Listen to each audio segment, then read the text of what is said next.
Okay, let's unbox this thing. Ignore the background noise. Another YouTube video playing in background.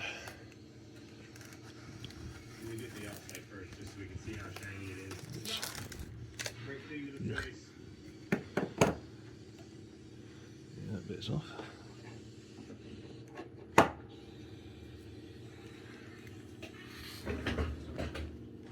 This is a little bit overkill, but I figure while I'm in here, I'll get all of the old oil out as much as possible. All the little nooks and crannies and little hiding places. All the way up in front of the housing.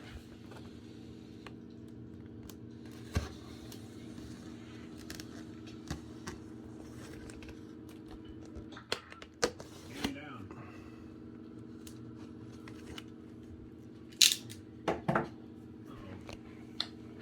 Okay.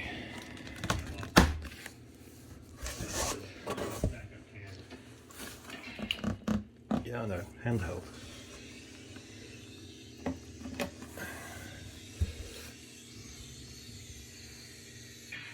Disinterested onlooker.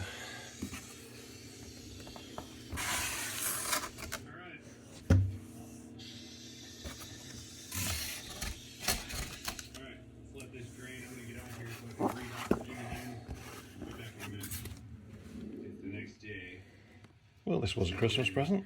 Sitting here draining all night, we can see that the differential is Nice. shiny. Very clean. I've removed almost all the old oil, and it also Interesting. Check out my abs. recleaned this cover. Now, time to throw the gasket material. And the backing. Note. I'm only here a half day today, so no screwing around. Let's just get to it. Excellent. Looks like we've got an adapter for the Swiss power cable. Okay. Silver screw. Okay.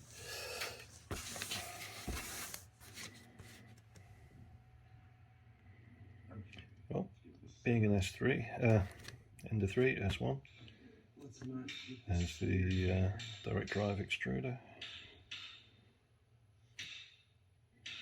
and the retracts. Nice. So, what's under this? Oops.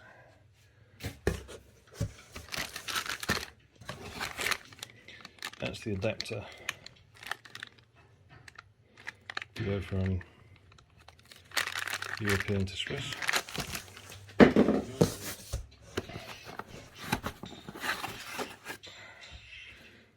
Because that's the wrong plug. I may just replace it with one of mine somewhere. Construction tools and bits. Go through that in a minute.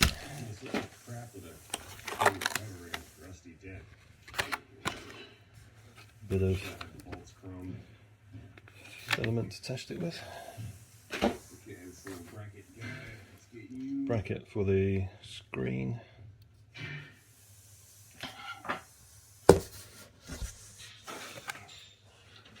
Another bit.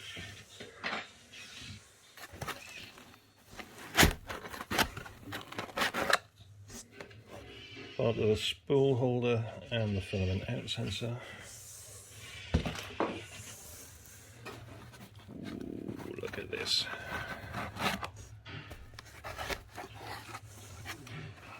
One more and then one more that's oily. That's the head. The hot end. Direct drive extruder. Ooh. And the bed leveling sensor. Got it. There it is. Whoa, whoppy. I'm looking forward to that. And ribbon cable connector. Wow. And screw holes. Yes, sir. What can I do for you? Woo!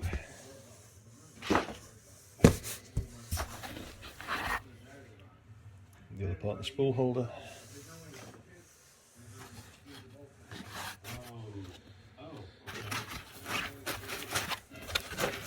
That seems to be not the end. What's going here? Aha, the screen.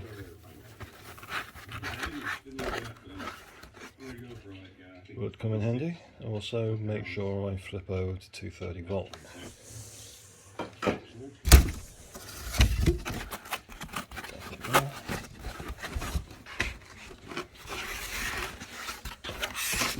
Here under that piece.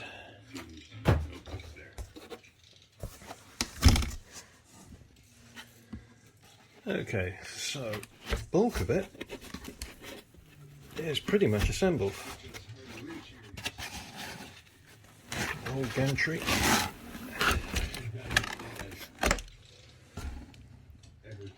Dual axis, dual Z axis even.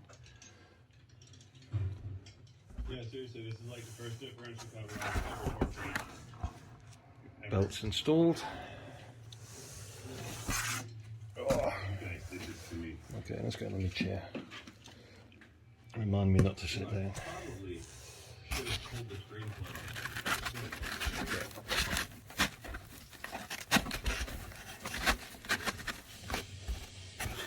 Cross the bridge when we come to it.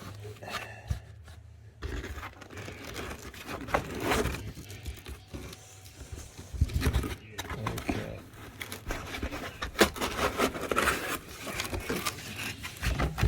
There we go, that's the bed.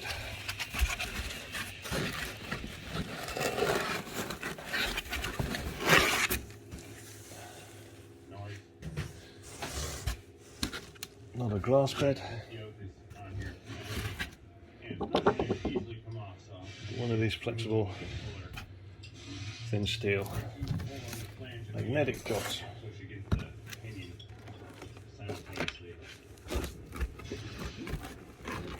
Which doesn't seem to have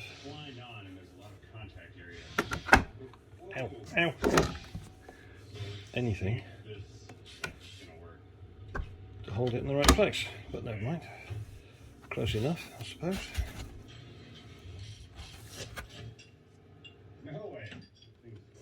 Right, I'm going to stop the video here and take this out, put it on the desk and restart the video. Little bit. Okay, contents of the pack: stickers, SD card, USB card reader, SD card reader, the acupuncture needle for cleaning the nozzle. Yeah, more clippers, spare nozzle, tools, spatula, X my arm, foot, Z limit switch, not that you need it because of the bed leveling, so they include it just in case. The instruction book. Did say nuts and bolts to put the thing together. My own power lead. A gantry. Spool holder. The head. Clip for ribbon cable. And the screen itself. So move that out of the way because I'm not going to need that for the minute.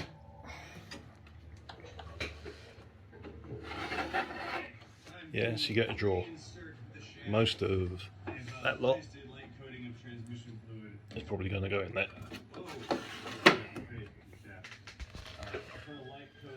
SD card reader, USB-C connector. And that's going to be interesting for a Raspberry Pi, Octopi hookup, or the Creality Wi-Fi box, which I'll probably try.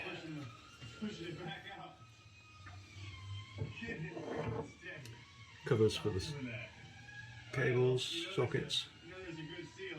That's where you screw It's holding air pressure. the gantry in. Go back out back and get the U-joint Let's installed. Been able to grease these U-joints, but swing this.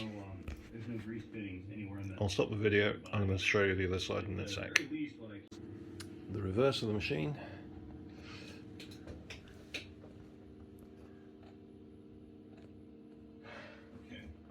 Power socket.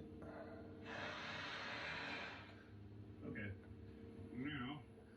And this, Put this back in which I have to take off and verify I'm using the right one. Oh. What are we set for? Oh, now it won't pull out. I'm assuming that's 230, which means good. But I will check that. It is 230 volts, so we're okay. So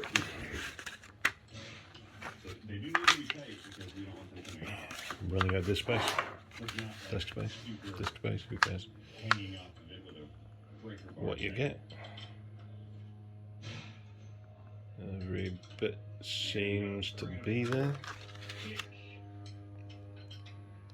Nice description of the motherboard. What the tools are. What all the connectors are on the hot end. Use that access to them.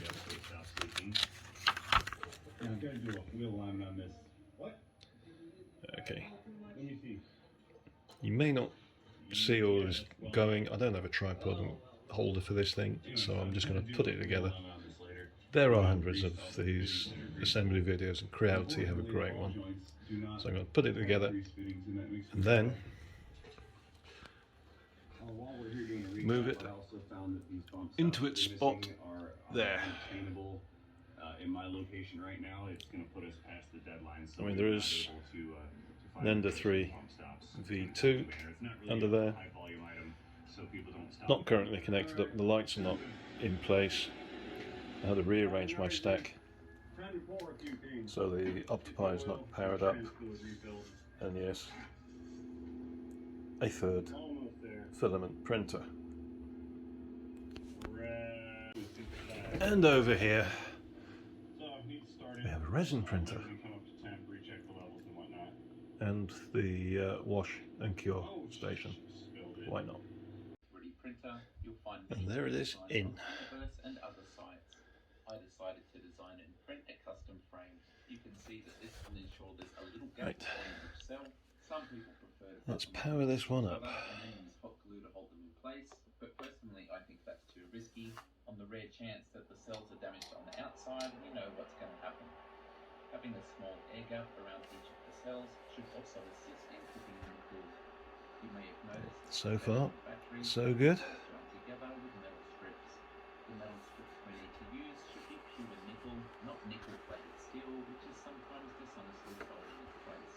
It comes in various thicknesses as well as widths. Just move around a The bit. socket strip you need is going to depend on Yeah, I your know. battery requirements. In this 20-amp battery, we have 4 cells in parallel, with the nickel strip in between and enough to handle 5 amps each. However, the nickel used for the series connections have to take the full 20 amps in between each parallel group and 4 terminals on each end. It's really best to play it safe and use multiple larger nickel strips where you can. This is an area of battery building where a lot of people don't make calculations and just use to know what things do. I don't know why you would leave that to chance. To join the nickel strips to the cells, we need a spot welder, and I chose the K-Weld, which wasn't the cheapest, Okay. but it had very consistent and good reviews. It's priced just above €150, comes in an easily assembled kit, and there are distributors all over the world, including in Australia. I chose to power mine from a high-power RC LiPo, and free accessories are available, such as this laser-cut acrylic case that I made myself. As these were used batteries, there were little bumps where the previous nickel strips had been removed, so before any spot welding, I carefully removed them with a Dremel tool. The online manual has the calibration process, as well as the recommended power settings for different thickness nickel strips. I experimented with these, practicing on a spare cell, verifying the strip was welded on correctly by trying to tear it off with some pliers. And a warning here, the edges of these nickel strips are incredibly sharp, so please take care. After this, I cut some nickel strips and started to weld my parallel connections, starting with some straight strips, before then switching to diagonals to join these up, upping the power of the welder for the second strip. Soon one side of parallel connections was done, so I flipped the battery and repeated for the second side, completing all of my parallel connections. Next comes the crucial series connections, and you need to double check before making each one to join the correct positive to negative terminals of the parallel group. Remember that as you make more connections, the more dangerous the battery becomes, and dropping something metallic across the terminals can short the battery, and we know how that ends. Eventually, all of my nickel strips were spot welded in place, and I was able to verify my battery by using a multimeter. I labeled the polarity of the terminals to avoid making time issues later. If you really don't want to muck around with spot welding, there is another option in the Baruz and battery building kits. They come with plastic parts that clip together, and these have a screw terminal on top, so we use pre-cut strips to join the cells up and build up our battery. This is very convenient, but for a big battery, the price is going to add up quickly. At this stage, technically I had a custom battery that could power my printer, but And complete until we bed had leveling to done wire it. Let's have a look at a regular without a heated bed and obviously we have our main or a heated top. terminals, but we also have this extra lead, which is the balance charger. And that's because battery 2S or more must be balanced charged. If we only connect the main terminals to After this, I'm going to feed it some filament and see how we go. charge, but there's nothing to prevent them from being unbalanced, and that is unsafe. So what we need to do is to add the wires for I'm going to balance stop it for the charging. moment. The first one goes to negative. Finally, it was time to screw on my 3D printed lids, which I designed with cutouts for these wires to exit. For the main terminals, I soldered on parallel XT60 plugs, one to remain permanently connected to the printer, and the other one for the charger. And with that step, my custom 18650 battery is complete. Here are Well, the hopefully, specs. here endeth that part. Back to the instructions. Okay.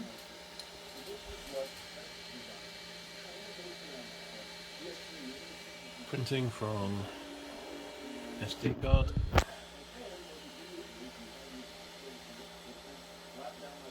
Let's see how it gets on. As standard. No changes made other than Z offset.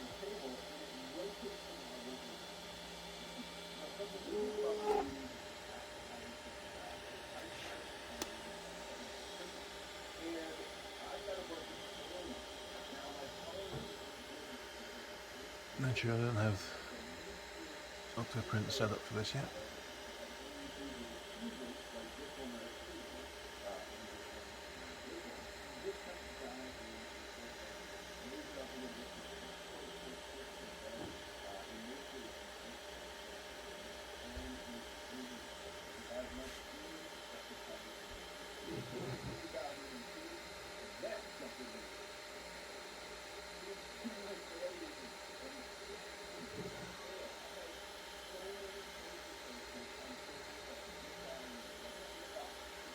Okay, we'll go back to that on a bit. At this point, we're now printing, but I didn't take video, I just took stills. Mainly because I think this was the early hours of the morning. But the print looks good.